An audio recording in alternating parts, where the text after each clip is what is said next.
எப்படியாவது அந்த நகைய கொண்டு போய் குடுத்தரணும். இல்லன்னா வீட்ல நம்மள சேர்த்துக்க கூட மாட்டாங்கன்னு நெனச்சு விஜயா கண்கலங்கி நின்னுகிட்டு இருக்க. "முதல்ல அந்த நகைய வாங்கிட்டு வாடா. முதல்ல ஃபோன் பண்ணி கேட்கிறேம்மான்னு" சொல்லிட்டு போய் கேட்குறாங்க. அப்பதான் அந்த நகையெல்லாம் உருக்கியாச்சு. சொன்ன உடனே இத தன்னுடைய அம்மாகிட்ட சொல்ல அவங்க இன்னமும் அடி வெளுத்து வாங்குறாங்க. இப்ப என்ன பண்றதுன்னு தெரியலையேன்னு சொல்லிட்டு இருந்துட்டு இருக்காங்க. சரின்ட்டு இப்ப என்ன பண்றதுன்னு தெரியலேன்னு யோசிக்கிற எங்க விஜயாவுக்கு ஒரு ஐடியா வருது. முக்கியமா அந்த நகைய நம்ம அப்படியே கவரிங்கா மாத்தி குடுத்துட்டா என்ன? என்ன அந்த ஃபங்ஷனுக்கு போட்டுக்கிறதுக்காக தான் கேட்பா. இப்போ அத்தையோட 80வது பிறந்த நாள் விழா வருதுல்ல, அவங்க எங்க வீட்டுக்கு தான் வரேன்னு சொல்லியிருக்காங்க. அதுக்கு தான் அந்த இடத்துல இவளும் போட்டுக்கிட்டு ஜொலிக்கணும்ல, அதுக்காக தான் கேட்டிருப்பான். சரி, இத வந்து ஒரு நாள் தானே போட போறா. எப்போதுமே அவ கழுத்துலயும் காதுலயும் போட்டுக்கிட்டு இருக்கிற ஆளு கிடையாது. அதனால நமக்கு எந்த பிரச்சனையும் வராது. இப்போதைக்கு கவரிங் எடுத்து குடுப்போம்.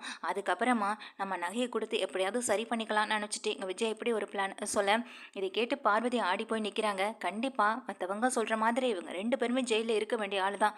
என்ன ஒரு ஃப்ராடு வேலை சொந்த வீட்டுக்குள்ளேயேன்னு நினைச்சு எங்க பார்வதி பயங்கர வெறுப்புல இருக்காங்க. இப்போ வீட்டுக்கு போற விஜயா கவரிங் நகை எடுத்து கொடுக்க முத்து கேள்வி மேல கேள்வி கேட்குறாங்க.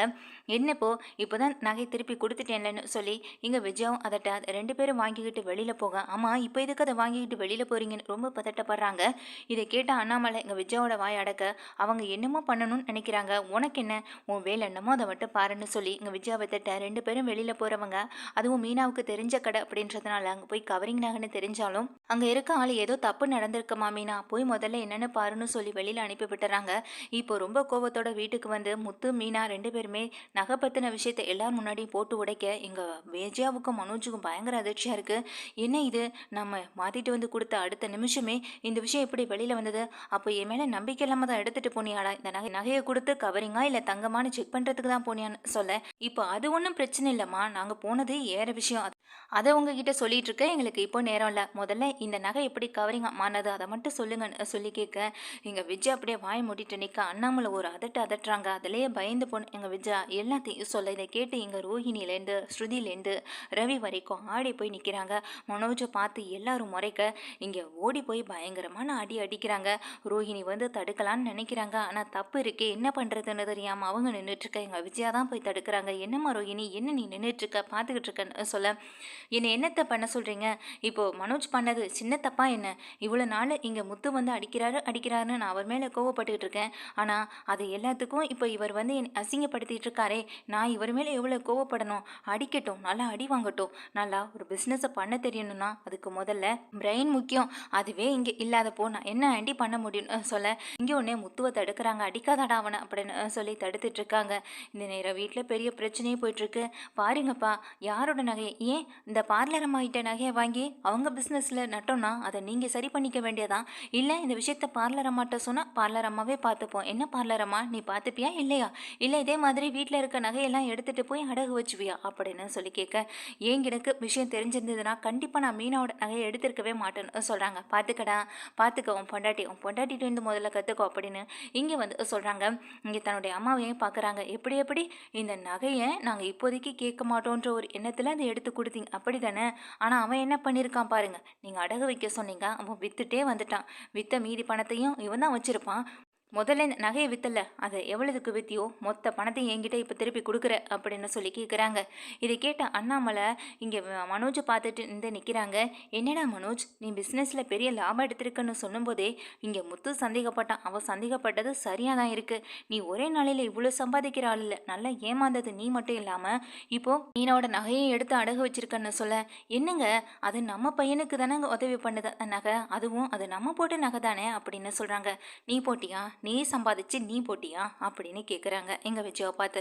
இல்லைங்க, என்ன இருந்தாலும் நம்ம வீட்டிலேருந்து போன நகை தானே அப்படின்னு சொல்ல, அதை நான் சொல்லணும், அது நான் சம்பாதிச்சு என்னோட உழைப்பில் நான் மீனாவுக்காக போட்ட நகை. அது மட்டும் இல்லை, நான் மட்டும் போடலை இந்த நகையை, அம்மாவும் போட்டிருக்காங்க. அம்மா அவளுக்காக தோடு வளையல்னு சொல்லி இதெல்லாம் எடுத்து கொடுத்துருக்காங்க.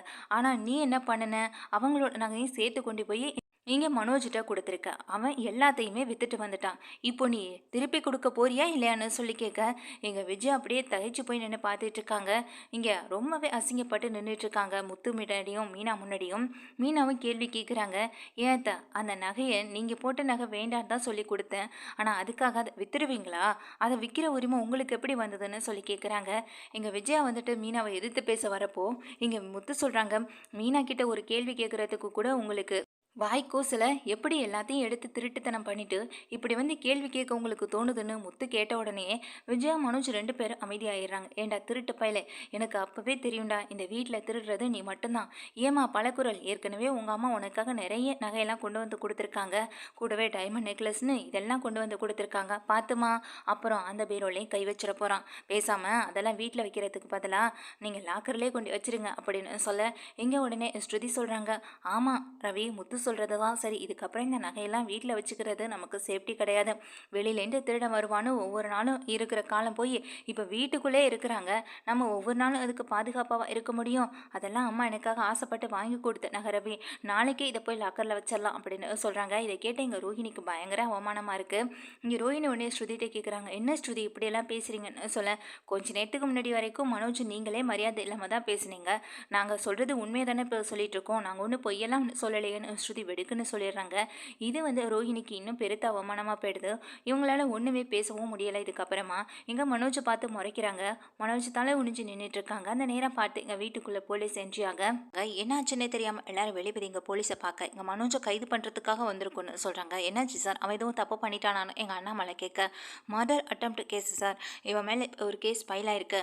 இவனால் பாதிக்கப்பட்ட ஒரு ஆள் இப்போ இவன் மேலே கம்ப்ளைண்ட் கொடுத்துருக்காரு. கண்டிப்பாக விசாரிச்சே ஆகணும் அப்படின்னு சொல்ல, நான் அப்படிலாம் எதுவுமே பண்ணலை சார்னு சொல்லி இங்கே மனோஜ் கதறி அழுகிறாங்க. என்ன சார், கொஞ்சம் நேரத்துக்கு முன்னாடி நான் தானே சார் உங்களுக்கு வந்துட்டு கம்ப்ளைண்ட் பண்ண வந்தேன். இப்போ நீங்கள் என்னடானா என்கிட்ட வந்து என்னையவே கம்ப்ளைண்ட் பண்ணி இழுத்துட்டு போகணும்னு நினைக்கிறீங்க அப்படின்னு சொல்ல, என்ன கம்ப்ளைண்ட் மனோஜ், எதுக்காக கம்ப்ளைண்ட் கொடுக்க போனேன் அப்படின்னு இங்கே ரோஹிணி கேட்குறாங்க. இங்கே அப்படியே வெளியே பிதுங்கி நின்றுட்டு இருக்காங்க. இங்கே உடனே வந்தவங்களும், நீங்கள் உங்கள் கதையை அப்புறம் பேசிக்கோங்க, முதல்ல போலீஸ் ஸ்டேஷன் வரைக்கும் வாங்கன்னு சொல்ல, எல்லாருமே குடும்பத்தோட கிளம்பி போலீஸ் ஸ்டேஷன் போகிறாங்க. இங்கே வந்து மனோஜை பிடிச்சி இழுத்துட்டு போனதுனால வேறு வழி இல்லாமல் எல்லாரும் பின்னாடியே போக, யார் சார் என் மேலே கம்ப்ளைண்ட் கொடுத்தது, நான் யாரையும் அந்த மாதிரி நடத்தினதில்லை, யார்கிட்டையும் அப்படி நடந்துக்கிட்டதில்லைன்னு சொல்ல, அவரோட கான்டாக்ட் லிஸ்ட்டில் நீங்கள் தான் இருந்தீங்க, முதல் ஆளாக நீங்கள் தான் இருந்தீங்க. ஏன் ஃபோட்டோஸ் எல்லாம் கூட நிறையா இருந்துச்சு. பார்க்க போனால் அவர் சொன்ன கம்ப்ளைண்ட்டுக்கும் அங்கே இருந்த ஃபோட்டோஸ்க்கும் உங்கள் இந்த கான்டாக்ட் லிஸ்ட்டுக்கும் நீங்கள் தான் பண்ணியிருப்பீங்களேன்றது எங்களுக்கு கன்ஃபார்மே ஆனாலும் ஆகிடும் அப்படின்னு சொல்ல, இங்கே விசாரிக்கிறோம், விசாரணையில் தெரிய வராமலா போயிட போது, விசாரிக்க வேண்டிய விதத்தில் விசாரித்தா உண்மையெல்லாம் வெளியில் வந்துடும் சொல்லிட்டு இருக்காங்க. யார் சார், அவரை யாருன்னு பார்க்க முடியுமான்னு சொல்ல, இங்கே வந்து உடனே அதை காட்டுறாங்க. யாருன்னு பார்த்தா இங்கே பார்க்கல, மனோஜோட சுற்றிட்டு இருந்த அந்த சந்தோஷன்ற ஒரு ஆள் தான். அந்த ஆளை பார்த்துட்டு, இவனா, இவங்கிட்ட நான் எதுவுமே பண்ணதில்லை சார், இவனுக்கு எனக்கும் எந்த ஒரு தகராறுமே இது வரைக்கும் வந்ததில்லைன்னு சொல்ல, இவன் மோசமான கேடி, கேடிலையும் 1 நம்பர் கேடி, இவன் ஒரு பெரிய கேங்கே வச்சுருக்கான்னு சொல்கிறாங்க. இதை கேட்டு எங்கள் மனோஜுக்கு பயங்கர அதிர்ச்சி ஆகுது. என்ன சார் சொல்கிறீங்கன்னு எங்கள் ரொம்ப அதிர்ச்சியோட ரவி முத்து 2 பேரும் கேள்வி கேட்கறதுக்கு போலீஸ் சொல்கிறாங்க.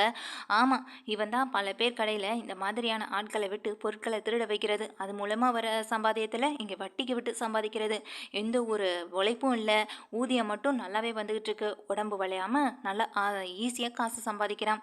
இப்போ கடைசியில் தான் தெரிய வந்தது, இவனும் அவனும் ஒன்றா ஃப்ரெண்ட்ஸாக சுற்றிட்டு இருந்தாங்கன்னு. இவனுக்கும் அவனுக்கும் சம்பந்தம் இருக்கும், கடைசியில் 2 பேரும் கூட்டு கலவாணிங்கன்னு தான் நினச்சிட்டு இருந்தோம். ஆனால் கடைசியில் இவனே எங்ககிட்ட வந்து கம்ப்ளைண்ட் கொடுத்தான், இந்த மாதிரி பொருட்கள் எல்லாம் போயிடுச்சுன்னு சொல்ல, முதல்ல என்ன நடந்துச்சுன்னு விவரமான சொல்லுன்னு எங்கள் போலீஸ் கேட்குறாங்க.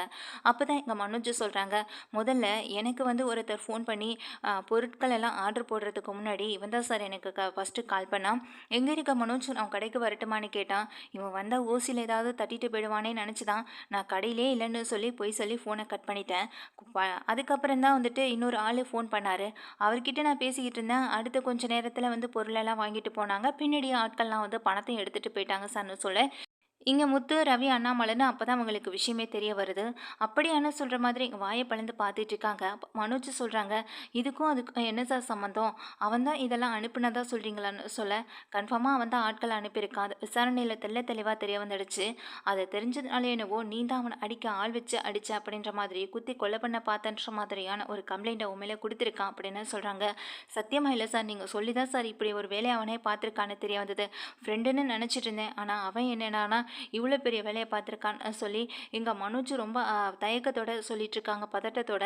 இப்போ இதை பார்த்தா போலீஸ், அப்போ நீங்கள் அவரை குத்தி கொலை பண்ண முயற்சி பண்ணலையான்னு சொல்லி கேட்க, இல்லை சார் எனக்கு இந்த விஷயமே தெரியாது, நான் வீட்டில் தான் சார் இருந்துகிட்டு இருந்தேன் அப்படின்னு சொல்கிறாங்க. சரி, இன்னைக்கு ஒரு நாள் நீங்கள் ஸ்டேஷனில் இருங்க, நான் நாளைக்கு தான் அவர் ஹாஸ்பிட்டல்லேருந்து வருவார். அதுக்கப்புறமா தான் வந்துட்டு நான் அவர்கிட்ட பேசி, அதே போல் உங்ககிட்டயும் விசாரணை நடத்தி உங்கள வெளியில அனுப்ப முடியும். உங்க மேல தப்பு இல்லன்னா, அதுவரைக்கும் நீங்க போலீஸ் ஸ்டேஷன்ல தான் இருந்தாகணும்னு சொல்ல, விஜயா ரொம்பவே சத்தம் போட்டு அழுக ஆரம்பிக்க, "என்னம்மா நீங்க? உங்க பையன் தப்பு பண்ணியிருந்தா, அதுக்கான தண்டனை கிடைக்கும். தப்பு பண்ணலன்னா நாளைக்கு வீட்டுக்கு வந்துற போறாரு. இதுக்கே இங்கே வந்து இவ்வளோ சத்தம் வச்சுட்டு இருக்கீங்கன்னு" இங்க போலீஸ் திட்டுறாங்க. திட்டின உடனே ஒரே வாய மூடிட்டு நிக்கிறாங்க. இங்க ரோஹிணிக்கும் வந்துட்டு கண்ணெல்லாம் கலங்கி போய் நின்னுட்டு இருக்கு. உடனே முத்து சொல்றாங்க, "இவங்கிட்ட இருக்க முதல்ல என்னோட பணத்த, நகை இல்லாட்டி ஏதாவது வாங்கி குடுங்க சார். ஒண்ணு பணம் கிடைக்கணும், இல்லைன்னா நகை கிடைக்கணும். 2ல ஒண்ணு எங்களுக்கு வந்தே ஆகணும். இதுக்கு ஏதாவது பதில் சொல்லுங்க சார்" சொல்ல, "சார் அந்த பணத்தை எப்படியும் திருப்பி குடுத்துர்றேன். அது என் கையில தான் இருக்கு சார்" அப்படின்னு சொல்றாங்க. "சார் நான் அவன்கிட்ட தொலைச்ச என்னோட பொருட்கள் திரும்ப வந்துருமா?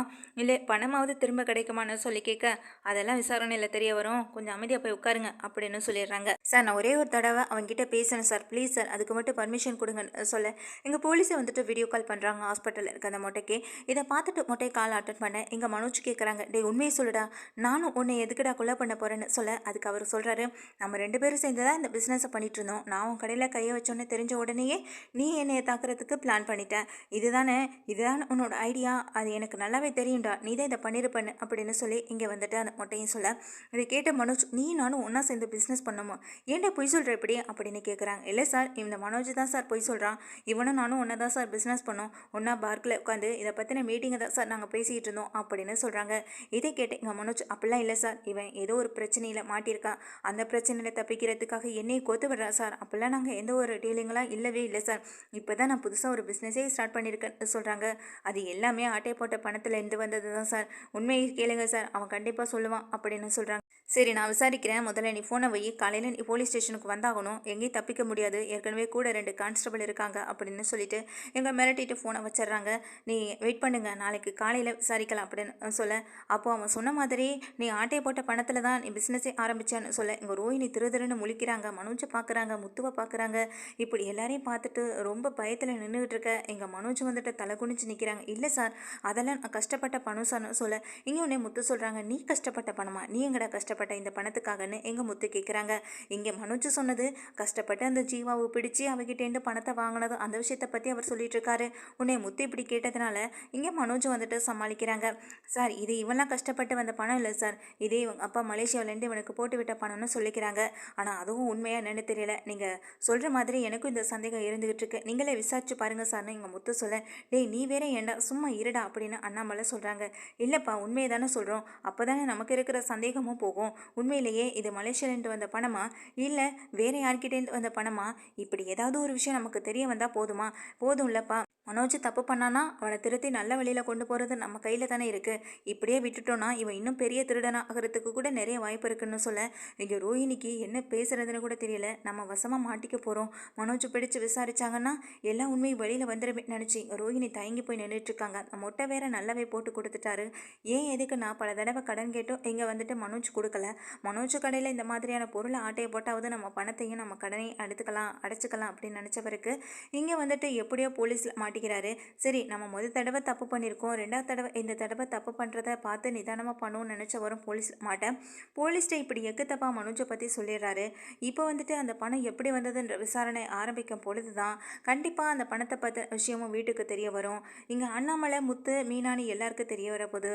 வீட்டுக்குள்ளே ஒட்டுமொத்த குடும்பத்துக்கு முன்னாடி அசிங்கப்பட்டு நிற்க போகிறது இவங்க மட்டும்தான். அதோட சேர்ந்து இப்போ பாட்டி ஊருக்கு வர போகிறாங்க. பாட்டி இப்போ அண்ணாமலை 2 பேரும் சேர்ந்து ஒரு சரியான முடிவை தான் இங்கே எடுக்கவும் போகிறாங்க. இதில் வந்து சிக்கி சின்ன பின்னம் ஆக போகிறதுன்னு பார்த்தா மனோஜ், ரோஹிணி மட்டும்தான். ஏன்னா தப்புலேயே பெரிய தப்பு அவங்க 2 பேர் தான் பண்ணியிருக்காங்க. அதுக்கான தண்டனையை கூட அவங்க அனுபவிக்க தான் போகிறாங்க.